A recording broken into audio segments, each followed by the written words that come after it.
I got the iPhone on opening morning from Apple Store, and I did something I've always wanted to do.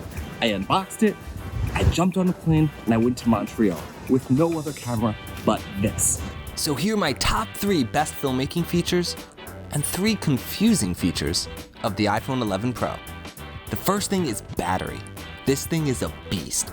I can just about film all day and still have enough to share an Instagram post and get those likes, of course. The second thing is the wide camera. That's the one that I'm filming on right now. I didn't think I would end up liking it so much, but it's such a great perspective, especially inside tight spaces like a restaurant. I have a chocolate and pistachio croissant.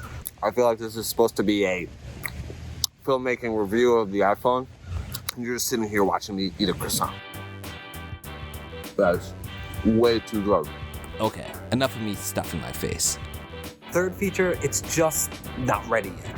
But when it's released, it will be amazing. It's one that Apple was demonstrating on stage with Filmic Pro, where you can record 2 different camera angles at the same time. Like right now, I want to talk to you and show you this beautiful alley. I think this is going to become a big style soon. As people film different experiences, it's going to be like Twitch style with their faces in the corner. But of course, with so much good, there's also some bad. The first thing that really bothers me is the differences between the lenses.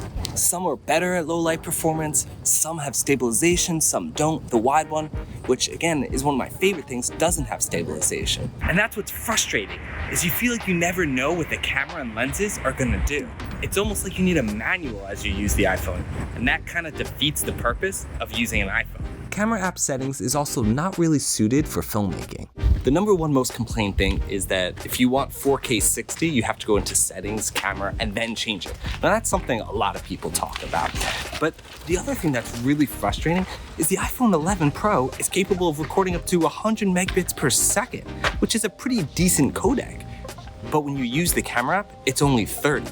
So if you want to use the full 100 megabits, you have to use an outside program like Filmic Pro or the Moment app. That's really confusing. Why wouldn't I have the option in my settings to just use the full recording codec?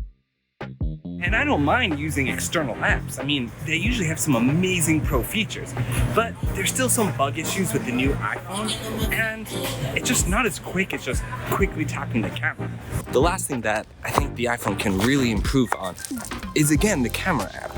Yes, there's some settings that are strange, but right now, if you're filming in the 1x lens and you zoom to the 2x lens, it doesn't feel like it actually switches to the 2x lens and instead just digitally pushes in.